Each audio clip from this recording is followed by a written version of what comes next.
क्योंकि सन्यासी की सौगंध कभी टूटती नहीं है।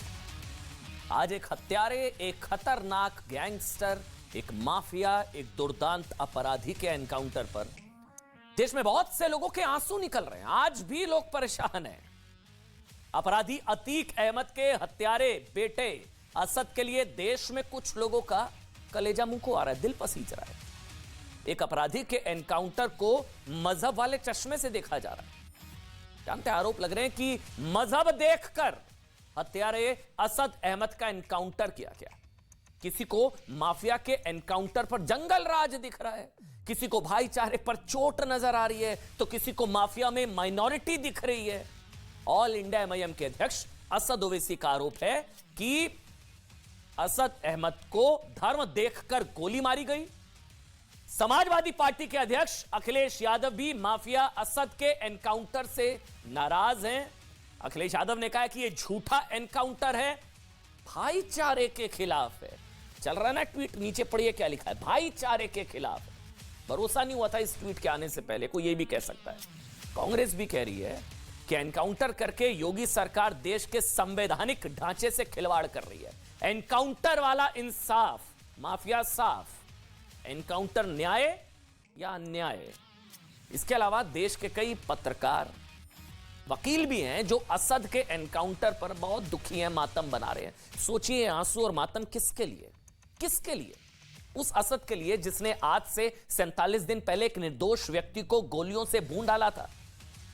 मतलब अपने गैंग के साथ उमेश पाल की हत्या की थी, उस पर बम बरसाए थे। उसके लिए वो असद जो उमेश पाल की हत्या के बाद पुलिस पर अटैक का प्लान बना रहा था। बहुत खतरनाक मंसूबे थे इसके, ताकि गुजरात से यूपी लाते वक्त अतीक अहमद को छुड़ाया जा सके। मतलब पुलिस पर हमला हो जाता, पुलिस वाले शहीद हो जाते, तब ये लोग, तब भाईचारा बढ़ जाता ना। अगर पुलिस पर हमला हो जाता तो भाईचारा बढ़ जाता, तब जंगल राज थोड़ी ना होता, तब तो आदर्श राज हो जाता, राम राज्य हो जाता। जो असद अतीक अहमद के जेल में बंद होने के बाद अपने परिवार के साथ अपराध वाला फैमिली बिजनेस चला रहा था ना, ऐसे अपराधी के लिए आज आपको फैसला करना है। आपको फैसला करना है, देश की जनता को फैसला करना है। हम आप पर छोड़ते हैं। उसका एनकाउंटर सही या गलत आप तय करिए। झांसी में जो हुआ वो सही था या नहीं? एनकाउंटर वाला इंसाफ सही या नहीं? एनकाउंटर न्याय है या अन्याय है? ये आप तय करिए। योगी सरकार ने अपराध के एनकाउंटर के लिए जो मॉडल अपनाया है ना, वो पूरे देश में होना चाहिए या नहीं होना चाहिए? हम कुछ नहीं कह रहे हैं, आप तय करिए।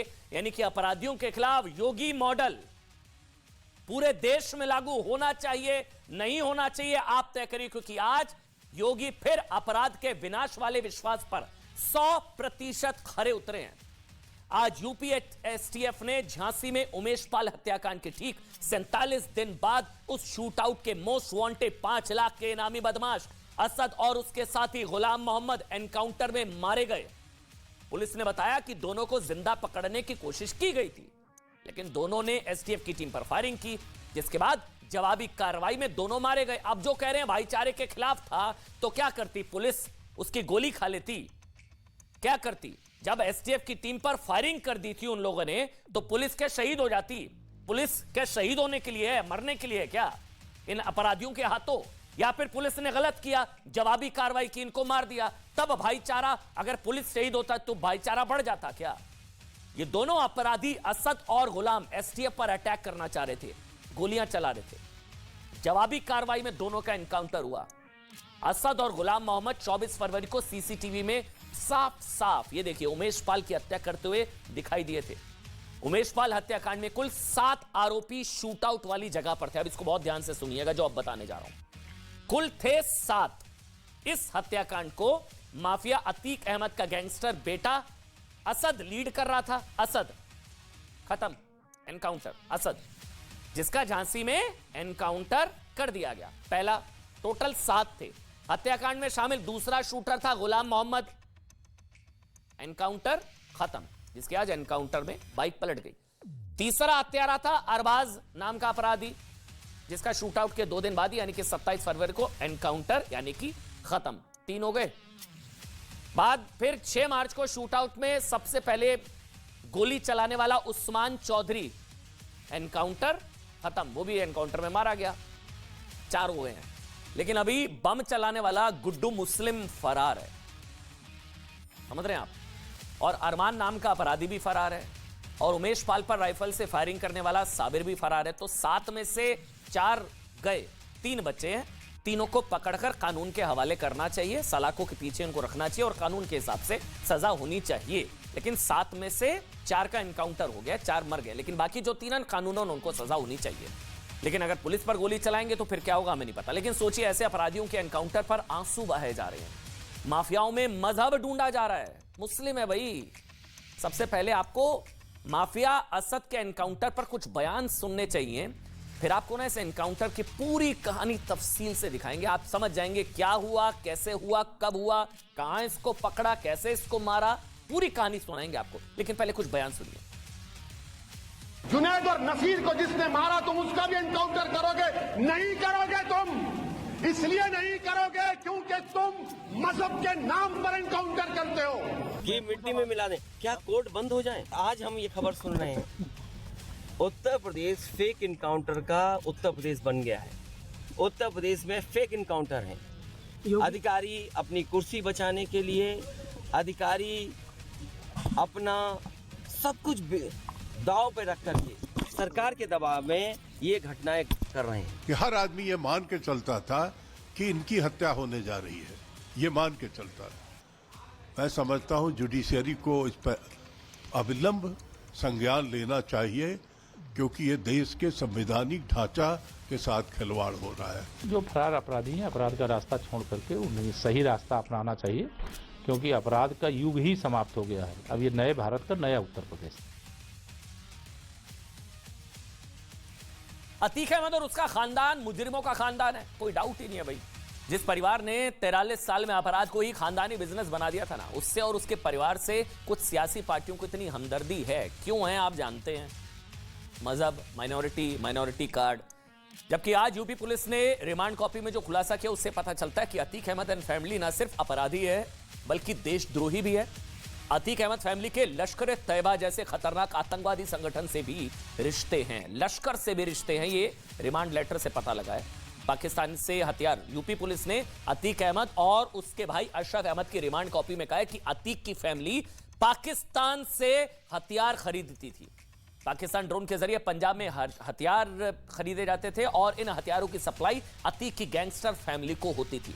यह सब रिमांड कॉपी में लिखा है कि अतीक अहमद ने बयान दिया है कि उसके पाकिस्तान की खुफिया एजेंसी आईएसआई और हाफिज सईद के आतंकवादी संगठन लश्कर तैयबा से सीधे संबंध थे और उसके मरने, उसके रिश्तेदारों के मरने पर यहां पर लोग मातम बना रहे हैं। पाकिस्तान में मातम बनना चाहिए भाई कि उनका मौराक चला गया, वहां मातम बनना चाहिए, यहां मातम बन रहा है। सोचिए, ऐसी आपराधिक फैमिली जिसका लश्कर से लेकर पता नहीं कहां का कनेक्शन सामने आ रहा है, को राजनीति में धर्म और मजहब के चश्मे से देखा जा रहा है। एनकाउंटर एक अपराधी का हुआ है, लेकिन अपराधी में धर्म को ढूंढा जा रहा है। और एक आपराधिक फैमिली के मिट्टी में मिलने से कई नेताओं को बहुत तकलीफ क्यों है, बताने से पहले आपको दिखाते हैं माफिया असद का एनकाउंटर कैसे हुआ।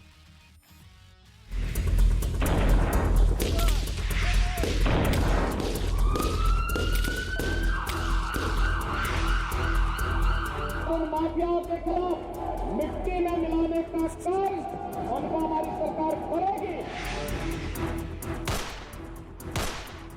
माननीय मुख्यमंत्री जी को धन्यवाद देती हूँ जो उन्होंने आज इतना बड़ा फैसला को अंजाम दिया। इतने बड़े अपराध को अंजाम देने वालों का हश्र तो होना ही था ऐसा।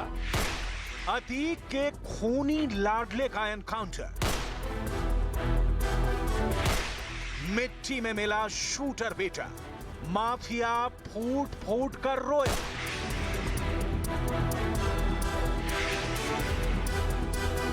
उमेश पाल हत्याकांड के 48वें दिन शूट आउट का लीडर और माफिया अतीक का शूटर बेटा मिट्टी में मिल गया।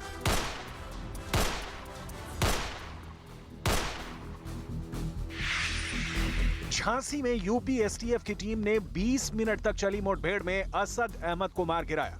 यूपी पुलिस ने बड़ा पर्दाफाश किया है कि अतीक का बेटा उसे और अशरफ को छुड़ाने का प्लान बना रहे थे। असद अहमद अतीक के काफिले पर हमला कर उसे छुड़ाने की साजिश में था। इस तरह के इंटेलिजेंस इनपुट थे कि स्थानीय स्तर पे या रास्ते में कॉन्वॉय पे हमला करके अपराधियों को छुड़ाया जा सकता है। और जिस तरह की जघन्य हत्या इन लोगों ने 24 फरवरी को की थी, उसको देखते हुए हमारी स्पेशल फोर्सेस तथा सिविल पुलिस की विशेष टीमें लगाई गई थी। असद अहमद और गुलाम अतीक के काफिले में शामिल पुलिस वैन पर हमले की प्लानिंग कर रहे थे। 24 फरवरी के वारदात की तरफ वो फायरिंग कर अतीक को भगाना चाहते थे, लेकिन उससे पहले पुलिस को इसकी खबर मिल गई। असद और गुलाम झांसी में घेर लिए गए। यूपी एसटीएफ ने करीब 20 मिनट तक चली मुठभेड़ में असद और गुलाम का काम तमाम कर दिया। प्रयागराज से असद झांसी कैसे पहुंचा, ये भी समझिए। उमेश हत्याकांड के बाद असद और गुलाम बाइक पर बैठकर कानपुर पहुंचे। कानपुर से बस में बैठकर असद और गुलाम नोएडा पहुंचे। यहां से ऑटो में बैठकर दिल्ली के संगम विहार पहुंचे। असद और गुलाम 15 दिन तक दिल्ली के संगम विहार में ही रुके और फिर अजमेर के लिए रवाना हो गए, जहां कुछ दिन छिपने के बाद दोनों फिर से झांसी चले गए। सूचना के आधार पर जब कुछ लोगों को इंटरसेप्ट किया गया, तो उस दौरान दोनों तरफ से गोलियां चली और उस पुलिस ऑपरेशन में हमारी एसटीएफ की टीम थी तथा उस मुठभेड़ में 24/2/2023 को जो 2 अभियुक्त जिनको अपराधीकृत करते हुए सबने देखा है, मुठभेड़ में घायल हुए तथा बाद में उनकी मृत्यु हो गई, जिनकी पहचान असद पुत्र अतीक अहमद तथा गुलाम पुत्र मकसूदन के रूप में हुई। योगी राज में जो अपराध करता है उसका अंजाम क्या होता है, ये बस उसका ट्रेलर था। उमेश पाल हत्याकांड में शामिल 7 आरोपियों में से 4 को जहन्नुम पहुंचा दिया गया है। हत्याकांड में शामिल असद झांसी में मारा गया। हत्याकांड के दिन असद सफेद रंग की कार से उतरा और अपनी ब्रिटिश बुलडॉग पिस्टल लेकर दौड़ा।